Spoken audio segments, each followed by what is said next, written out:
This is very hard for me to believe that they can't find cuts elsewhere in their agency.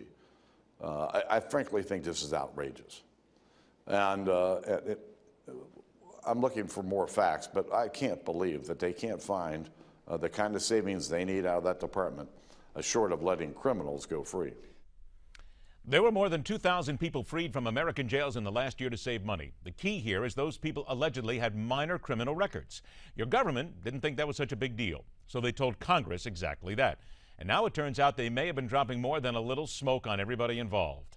Welcome to Midpoint. He is the leader for Americans for Legal Immigration PAC, describing itself as one of the largest grassroots organizations in America fighting for immigration enforcement and border security.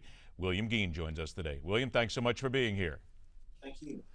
We look at what this report has stated, came out in USA Today, regarding the fact that the U.S. government now says some of the illegals they released, or this is what they told Congress, that they just had minor records. Now we're finding out that they weren't exactly minor. Dig into a little detail. What exactly are we talking about here, and how bad are supposedly these bad guys? Well, first of all, when you know that the pro-immigration reform, amnesty, left-leaning USA Today reports on a problem about illegal immigration, you know it's bad and gone to great extremes before ever reaching that point. The Obama administration has been releasing violent criminals that have been convicted or charged with serious crimes, including rape and murder and drug dealing, and has been unleashing these criminals upon the American population, where we don't have the exact numbers, but thousands of Americans are losing their lives to illegal immigrants and the diseases they bring into the country each year. And these atrocities are going on each year, mostly ignored by or censored by large media publications such as USA Today and the Associated Press. Is the reasoning here simply because they were trying to save money, or is that too simplistic?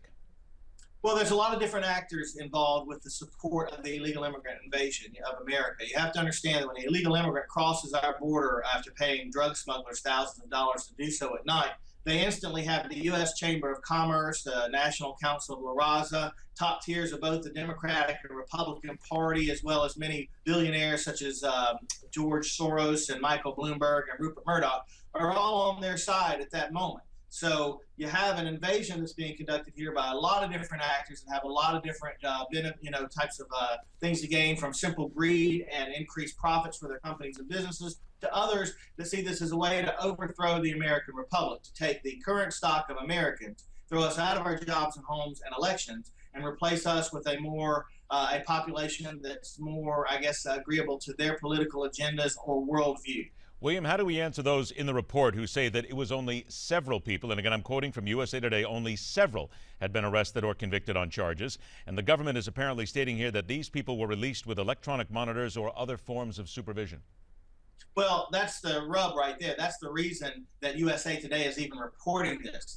A lot of leftist socialists in the media, what they try to do is get out ahead of a story that's breaking already, and maybe passing along organically on social media because it ran on Newsmax or Breitbart or InfoWars. And they'll get ahead of it and they'll try to mitigate damage by saying, oh, it's just a few. And so they have no problem on lying on a regular basis about anything that they can no longer conceal, so that people hear the news and they're like, oh yeah, I've already heard that news. I don't need to look into this any deeper because USA Today told me it was just a couple of people. And that's false. We've got thousands of illegal alien felons that have been released and are running around in this country that are harming Americans in many different ways. It is part of a broader agenda to transform or transfigure America into something different.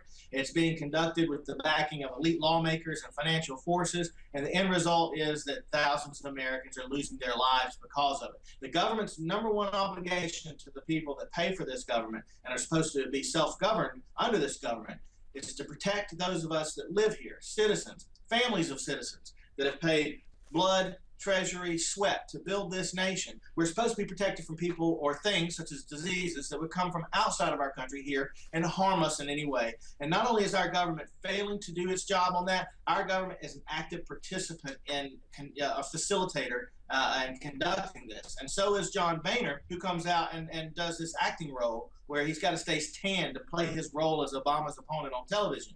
But when you look at what he says, he comes out and he says nothing. He may gripe, he may complain, but he never once says, hey, I'm the head of the Congress and I have the constitutional authority to stop the president from doing this, and I'm going to do so. He won't do it. So we have both the top tiers of the Democrat and Republican Party that have been compromised by this invasion cabal. All right, it's food for thought that's opened up as well, and USA Today's report is one we're going to be looking at for quite some time. William, thanks so much for joining us today. Thank you. All right, a man goes on the attack with a hatchet, and the jump is to immediately call it a terrorist action. Is it? That and much more when we continue right here on Midpoint.